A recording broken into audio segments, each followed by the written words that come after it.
ಇಷ್ಟಪಡ್ತೀನಿ. ಮಂಜು ಅವರ ಜೀವನ ಶೈಲಿ ಹೆಂಗೆ ಬದಲಾಯ್ತು ಅನ್ಸುತ್ತೆ? ಯಾಕಂದರೆ ಸಹಜವಾಗಿ ಮಾತನಾಡ್ತಾ ಇರುವಾಗ ಸಾಕಷ್ಟು ಕೋಪಿಸ್ಟ್ರು, ಅಲ್ಲಿ ಒಂದೊಂದು ಭಾವನೆಗಳು ಒಬ್ಬರು ರೀತಿ ಇರ್ತವೆ, ಎಲ್ಲ ರೀತಿಯ ಜನರನ್ನು ಸಹಿಸ್ಕೋಬೇಕಾಗಿತ್ತು. ಸೊ ಅದನ್ನು ಸಹಿಸ್ಕೊಂಡು ಮಗ ಹೆಂಗೆ ಜರ್ನಿ ಮಾಡ್ದ ಅಂತ ಅನ್ನಿಸ್ತು ನಿಮಗೆ? ಸರ್, ಅಲ್ಲಿ ಸಹಿಸ್ಕೊಂಡಂಥ ಸಂದರ್ಭನೂ ಇದೆ, ಸಹಿಸ್ಕೊಳ್ಬೇಕು. ಎದುರು ಬಿದ್ದಾಗ ಸಹಿಸ್ಕೊಳಕ್ಕಾಗಲ್ಲ. ಎಂಥವರು ಎದುರು ಬಿದ್ದಾಗ ಅವ್ನು ಪೋಟಿನೇ ಕೊಟ್ರೇ ಅದು ಒಂದು ಅವನು ಅವತ್ತಿಂದನೂ ಅಷ್ಟೇ, ಅವನು ಯಾರನ್ನೂ ಕಿತ್ಕೊಂಡು ಹೋಗಲ್ಲ. ಅವನ್ನಾಗಿ ಅವನು ಕಿತ್ಕೊಂಡು ಬಂದವ್ರನ್ನ ಈಜಿಗೆ ಬಿಡಲ್ಲ. ಅವನು ಒಂದು ಶೈಲಿ ಆವತ್ತಿಂದ ಬಂದಿರೋದು.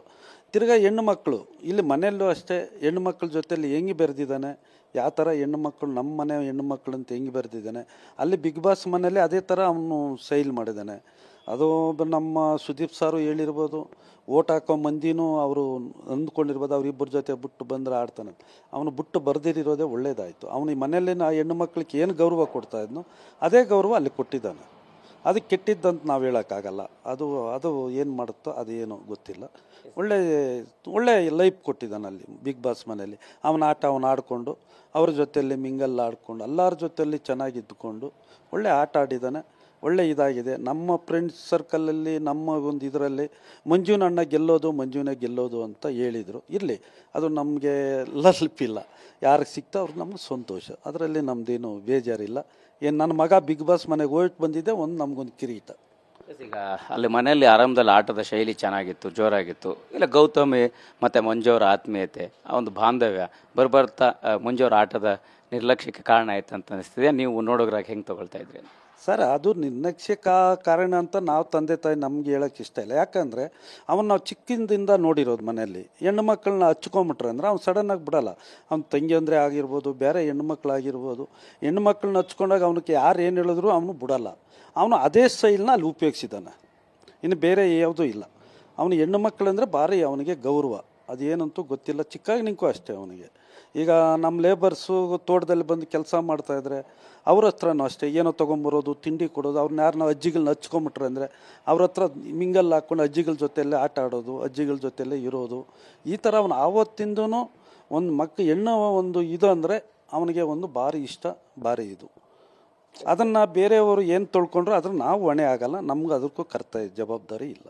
ಸರ್, ಇದೆಲ್ಲ ಜರ್ನಿ ಮಾತಾಡುವಾಗ ಹೇಳ್ತಾ ಇದ್ರಿ, ಅಂದರೆ ಮಂಜು ಅವರ ಮದುವೆ ಯಾವಾಗ ಅನ್ನೋಂಥ ಪ್ರಶ್ನೆ, ಕುತೂಹಲ, ಅವರ ಆಲೋಚನೆಗಳನ್ನ ನಿಮ್ಮ ಜೊತೆ ಹಂಚ್ಕೊಂಡಿರೋಂಥದ್ದು, ಈಗ ಕುಟುಂಬದ ಚರ್ಚೆ ಇಲ್ಲ. ಈಗ ಚರ್ಚೆ ಏನಿಲ್ಲ, ನಾವು ನೋಡ್ತಾ ಇದ್ದೀರಿ.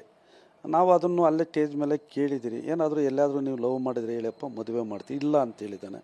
ನಾನು ಈಗೆಲ್ಲ ಟ್ರೈ ಮಾಡ್ತಾಯಿದ್ದೀನಿ, ಒಂದು 2-3 ಕಡೆ ನೋಡಿದ್ದೀನಿ. ನೋಡೋಣ, ದೇವ್ರು ಹತ್ತತ್ರ ತೊಗೊಂಬಂದಿಂಗೆ ಇದ್ದಾನೆ ಆ ಮದುವೆ ಒಂದು ಕಂಕಣ ಬಲ. ಅದು ಮಾಡಿಬಿಟ್ರೆ ನಮ್ಮದು ಜವಾಬ್ದಾರಿ, ಎಲ್ಲರದು ಜವಾಬ್ದಾರಿ. ಮಕ್ಕಳದು 3 ಜನದು ಮುಗಿಸಿದ್ದಾನೆ, ಮಂಜುನೇ ಮುಗಿಸಿದ್ದಾನೆ. ಅವ್ರ ಜೊತೆಲಿ ನಾವು ಕೈ ಜೋಡಿಸಿದ್ರಿ. ಇನ್ನು ನಾವೊಂದು ನಮ್ಮ ಕರ್ತವ್ಯ ಇದೆ, ಹೆಣ್ಣು ಮಕ್ಕಳದು, ನಮ್ಮ ತಂದೆ ತಾಯಿದು, ನಮ್ಮ ಮಳ್ಳೆಂದ್ರದ್ದು ಜವಾಬ್ದಾರಿ ಇದೆ. ಆ ಜವಾಬ್ದಾರಿನ ನಾವು ನಿಬ್ಬಾರಿಸ್ತೀರಿ ಅನ್ನೋದು ನಮಗೊಂದು ನಂಬಿಕೆ ಇದೆ. ಮದುವೆ ಮಾಡ್ತೀರಿ. ಸರ್, ನೀವು ಯಾವತ್ತಾದರೂ ಈ ಡ್ಯಾನ್ಸ್ ಮಾಡಿದ್ದಂತೂ, ಹಾಡು ಹಾಡಿದ್ದು ಸನ್ನಿವೇಶ ಇತ್ತ ಜೀವನದಲ್ಲಿ ಮಗನಿಗೋಸ್ಕರ ಸ್ಟೇಜ್ ಮೇಲೆ ಹತ್ತಿದಾಗ ಅದು ಹೆಂಗಿತ್ತು? ಎಷ್ಟು ದಿನ ಎಲ್ಲ ಪ್ರಾಕ್ಟೀಸ್ ಮಾಡಿದ್ರೆ ಹೆಂಗೆ? ಡ್ಯಾನ್ಸ್ದು ನಮಗಿರಲಿಲ್ಲ ಸರ್ ಅನುಭವ. ಈ ಪೌರಾಣಿಕ ಡ್ರಾಮಗಳಲ್ಲಿ ದುರ್ವೇದನ ಪತ್ರ, ಭೀಮನ ಪತ್ರ ಅದು ಸ್ವಲ್ಪ ನಮಗೆ ಟಚ್ ಇತ್ತು. ಡ್ಯಾನ್ಸ್ದಿಲ್ಲ. ನಮ್ಮ ಅದು ಯಾವ ಚಾನಲ್ ಅದು ಮತ್ತು ಆ ಚಾನಲ್ಲವರು ನಮ್ಮನ್ನು ಕರೆಸಿ, ನಿನ್ನ ಮಗನಿಗೋಸ್ಕರ, ಚಾನಲ್ ಹೆಸರು ಕಲರ್ಸ್ ಕನ್ನಡದವರು ನಮ್ಮನ್ನು ಕರೆಸಿ, ನಿನ್ನ ಮಗನಿಗೋಸ್ಕರ ನೀವು ಡ್ಯಾನ್ಸ್ ಮಾಡಬೇಕಪ್ಪ, ನಾವು ಟ್ರೈನಿಂಗ್ ಕೊಡ್ತೀರಿ ಅಂತೇಳಿ ಪಾಪ ತುಂಬ ಕಷ್ಟ ಇಟ್ಕೊಂಡ್ರು ಅವರು. ನನಗೆ ಕಾಲು ಹಿಡ್ಕೊಂಡು ಅವರು ಡ್ಯಾನ್ಸ್ ಮಾಡಿಸೋರು, ಈ ಥರ ಸ್ಟೆಪ್ ಹಾಕ್ಬೇಕು, ಈ ಥರ ಎಲ್ಲ ಇದು ಮಾಡಬೇಕು ಅಂತೇಳಿ ಪಾಪ ಅವ್ರ ಹುಡುಗರು, ನಮ್ಮ ಮಕ್ಕಳ ವಯಸ್ಸು, ಕಾಲೆಲ್ಲ ಹಿಡ್ಕೊಂಡು ಕೈನೆಲ್ಲ ಇದು ಮಾಡಿಸಿ ಟ್ರೈನಿಂಗ್ ಕೊಟ್ಟು ಒಳ್ಳೆ ಜವಾಬ್ದಾರಿಗೆ ನನ್ನ ಕರ್ನಾಟಕದಲ್ಲಿ ಒಂದು ಡ್ಯಾನ್ಸರ್ ಅಂತ ಹೇಳೋದಕ್ಕೆ ಕನ್ನಡ ಚಾನಲ್ ಅವ್ರಿಗೆ ಒಂದು ನಮಸ್ಕಾರ.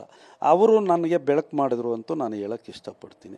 ಆಮೇಲೆ ಮತ್ತೆ ಅಲ್ಲಿ ಬಿಗ್ ಬಾಸ್ ಮನೆ ಕರೆದು ಅಲ್ಲಿ 2 ದಿವಸ ಟ್ರೈನಿಂಗ್ ಕೊಟ್ಟರು ಅವರೇನೆ.